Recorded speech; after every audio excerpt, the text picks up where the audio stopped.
na ang tawag dito na episode, kilig na kilig pa rin ako talaga, girl. Hey guys! Welcome back to my channel. But if it's your first time to come here on this channel, I encourage you to click the subscribe button down below. And of course, huwag mo na rin kalimutan na i-click yung tiny bell button for you to be notified every time that I upload a video here on this channel. So today guys, syempre end of the month.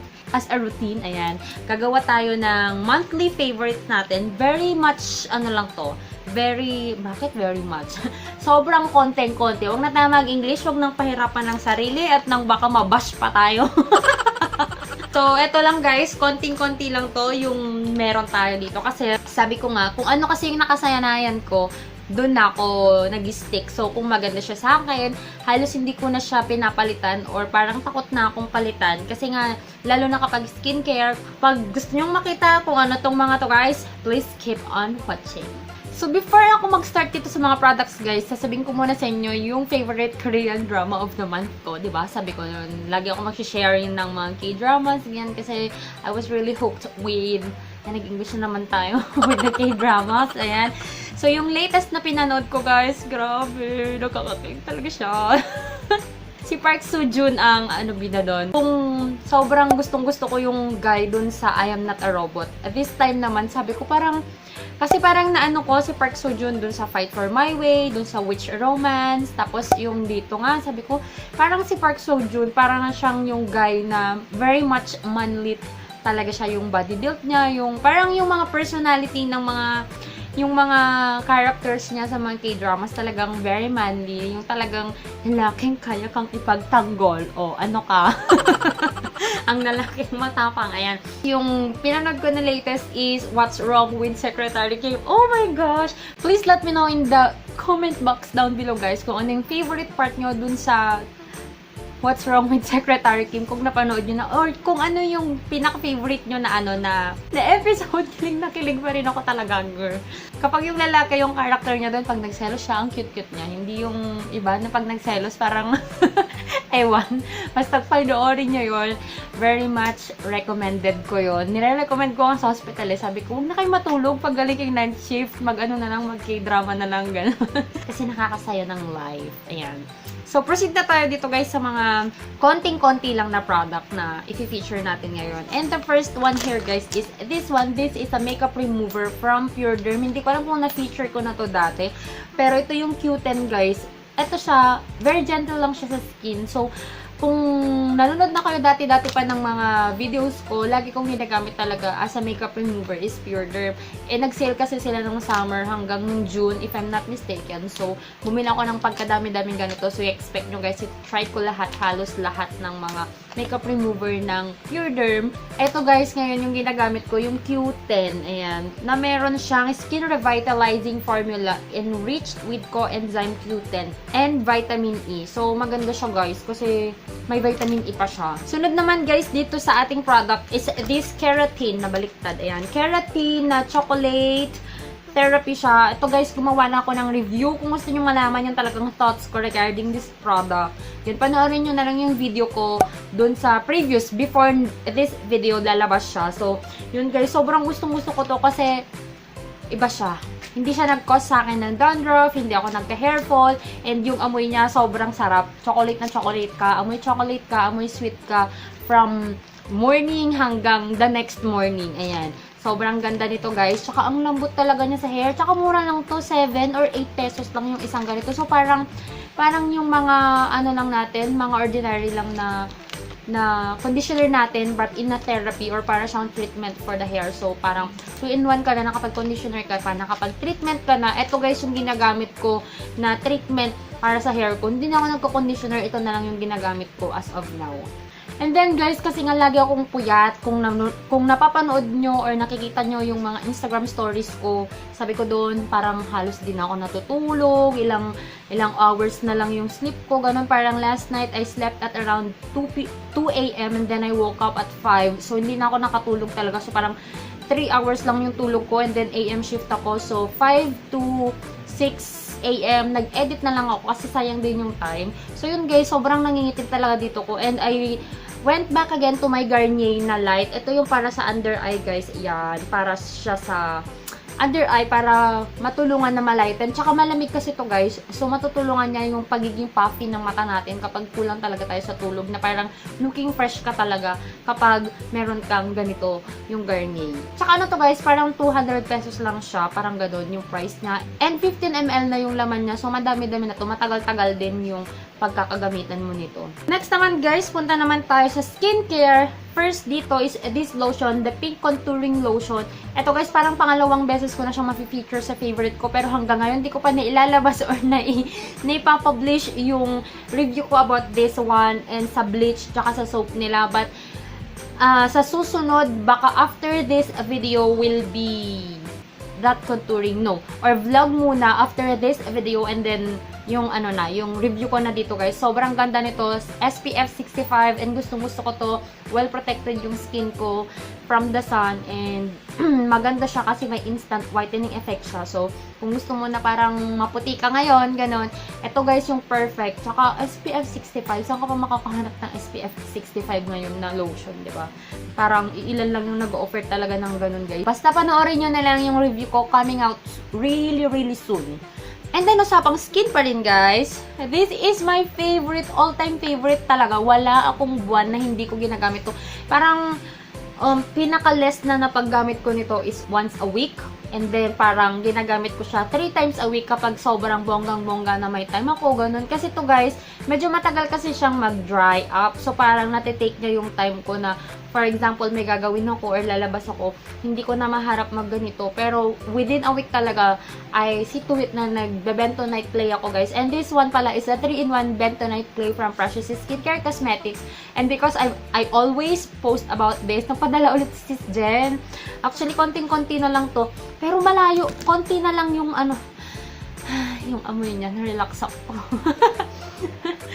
Konting-konti na lang siya, pero malayo-layo pa to. Kaya sabi ko, parang ito talaga guys, yung key para sa pimple-prone skin ko talaga. Pag napapansin ko, pag hindi ako nagaganito, mas dumadami yung pimples ko. So, I recommend this one to you guys kapag pimple-prone yung skin ninyo. Kasi ito, meron siyang bentonite clay, meron siyang apple cider vinegar, at saka meron siyang seaweed extract, which is really good. And the scent is really relaxing. Para siyang yung spa na pinupuntahan namin. Parang, pag binubuksan ko to, parang pumapasok, pumapasok ako sa sa pinupuntahan namin na pinagpapamassage namin ni Dana. So, gusto ko nang bumili ng, wala bang Sis Jen, kandila na ganito ang amoy. Gusto ko talaga tong amoy nito, guys. Sobrang. And then, guys, usapang skin pa rin. Medyo, may dalawa pa na pang skin. Ito, guys, this is the AHA or the Alpha Hydroxy Acid or yung trending ngayon na AHA. From Precious Skincare Cosmetics pa din. Ito, nawala lang kasi yung sticker na niya kasi nag-leak siya.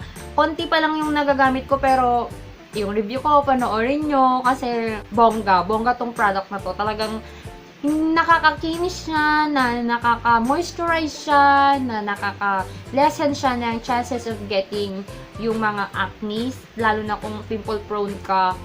Instead na lumaki yung mga pimples mo, talagang it helps na ma-lessen yung size nila. At it helps na hindi sila tumubo ng bonggang-bongga. So, I recommend this one to you guys kapag pimple prone kayo kagaya ng skin ko. And right now, I'm having peel off kasi sabi ko nga dun sa review ko, pag matagal na hindi ako gumamit nito, nagpipil yung skin ko. Ewan ko ba, kapag gumagamit ako nito, hindi nagpipil. Pero kapag in-stop ko, nagpipil. This is the Eye White Recovery Sleeping Gel Mask. Lagi kong sinasabi kung gusto nyo ba ng review, ng ganito. Kaso, ang dami na din kasing nag-review. But let me know kung gusto nyo pang gawan ko to ng review. Itong Recovery Sleeping Gel Mask. This one is only 24.50 pesos from Watsons. And gustong-gusto ko siya na mask ko every night. So, naglalagay ako ng ganito. Tapos ito. Kasi 'di ba mahilig ako sa sheet mask, pero dahil nga gumagamit ako ng AHA, guys, hindi ako makapag sheet mask. So, ito na lang nilalagay ko para pwede siyang mag-mix. So, nung previously, before I published my review about the AHA, hindi ko talaga siya minimix. So, nilalagay ko lang yung AHA sa face ko and then pinapatungan ko nitong recovery gel mask. Ayan. Ito siya. Pero ngayon, guys, tinatry ko na pag-mix sila. So, nilalagay ko muna to sa palm ko and then I put 3 drops of the AHA. Ayan, tapos nilalagay ko, which is, parang wala naman silang pinagbago. Parang same lang naman yung effect kapag yung patong tsaka yung mix. So, situate na lang guys kung ano mas comfortable kayo. Parang mas gusto ko yung ipapatong ko na lang siya kasi ayoko na nang nagmi-mix dito sa palm ko. Gusto ko yung pat na lang na ganun. Tapos, another gel mask na lang. Tapos, magmi-mix na lang sila sa mukha ko. Ganun na lang yung ginagawa ko guys. Punta naman tayo guys sa ating mga makeups. So, meron tayong dalawang lip product here. I was planning to make a review of this product kaya lang sobrang na-enjoy ko na yung paggamit niya. This one is the Ever Bilena liquid lipstick guys in the shade Serena and it's the one on my lips right now. Very nude lang siya. Neutral color lang siya talaga. So, perfect siya for office, perfect siya for work. If you talk to a lot of people, pwede to kasi hindi ka naman makapag-red lipstick if you talk to a lot of people because they will focus on your lips. So, maganda kapag naka-nude ka lang or naka-neutral lip color ka lang. So, this one, this is the Serena and I'm gonna swatch na lang. Ayan. Tsaka very creamy yung consistency niya, guys. See? Look at that. Diba? Napaka-ano niya, yung parang red siya na hindi siya vava-boom, na parang neutral na lang siya kapag nandyan na siya sa lips. So, gustong-gusto ko to. And creamy na creamy talaga yung consistency niya. So, dumidikit talaga siya sa lips. Less chance na magkaroon ka ng bleed sa lips. And then next naman guys, this is the Vegan Lips Liquid Matte Lipstick na transfer proof and vegan, cruelty free. Ayan. May review din ako nito guys. So if you haven't watched that review yet, please head on to the description box down below. I will just put the link of the video there. So ito guys yung shade na Go Bare. Ito guys talagang mapapansin mo na gamit na gamit siya. Look at the packaging. Nagkatuklap-tuklapan na kasi lagi siya dyan sa aking kikay kit or makeup kit. So yan guys. Kung ano yung nandito, sabi ko nga sa review ko, yun yung shade niya. But let me swatch it again for you if you haven't watched that review. Kasi alam ko, busy din kayo. Di rin kayo lagi nanonood ng mga videos. Ayan. Ito naman guys, compared naman siya sa Ever Bilena, this one, yung consistency niya is more watery. Ayan. Ayan siya guys. So, kayo kung anong mas bet nyo dito sa dalawa. This one is lighter. So, kapag morena ka, ito, medyo light lang siya sa bibig. Kasi kahit sa akin, medyo light siya tingnan. Pero gustong gusto ko siya kasi kapag nagtagal, neutral color lang siya. And this one is darker naman. It's the one on my lips right now. Yan. Last na tayo guys. Sobrang nagmamadali na ako kasi ayoko na ng mahabang videos. Ang hirap mag-edit. Ito guys yung pinaka-last. This one is from Precious Skincare Cosmetics and this is the brow pomade. Hindi ko alam kung na-feature ko na to sa inyo dati guys. Pero this is the one that I usually use on my brows. Parang ever since natanggap ko ata to, ito na yung ginagamit ko. Ganito yung shade niya guys. Tingnan nyo, ilang months ko na to. Parang 2 months ko na siyang ginagamit. Ganyan pa lang yung nababawas. So, isa-swatch ko. Ito guys, napaka-creamy. Napaka-creamy talaga niya. Ito guys, yung kanyang shade. Ito yung dark brown. Kasi dark yung hair ko. So, yan. Meron din silang hazel brown kapag yung hair nyo is lighter. So, mas maganda na yung hazel brown yung ilagay nyo. Kaso, ito kasi guys, talagang ito yung nakakapag-fill in sa brows ko. So, ayan, diba? Nafi-fill in talaga niya. Let me know if you want me to do a video on how I do my brows. Sobrang simple lang ng brows ko talaga, guys. Kahit beginner ka, kayang-kaya mo yun na gawin. So, ito lang. Ito yung lagi kong ginagamit. This is from Precious Skincare Cosmetics. That's it for this video, guys. I hope you enjoyed watching this video and I hope you learned something again today. And I hope you watch yung What's Wrong with Secretary Kim. And let me know your favorite K-drama, guys. Please, suggestion naman sa baba kasi na-out of track na ako kasi sobrang nabibisi tayo sa work, ganyan. So, gusto ko kapag after ng work ko, meron akong, alam mo yun, merong magpaparelax man lang, konting pangpatay ng oras or mawi-waste natin na time. So, let me know in the description box if there are still any other K-dramas that you can recommend that I should watch. Gustong-gusto ko na si Park Seo-joon, guys. Ang gwapo-gwapo niya. So, if you haven't subscribed to this channel yet, please don't forget to subscribe and like this video. And of course, huwag mong kalimutan na i-click yung tiny bell button para lagi kang ma-notify kapag nag-upload ako ng video. And of course, if you haven't followed me yet on Instagram and on my Facebook, the name is Joy of Mia. And I'll talk to you guys on my next one. Bye! Listen to my heartbeat.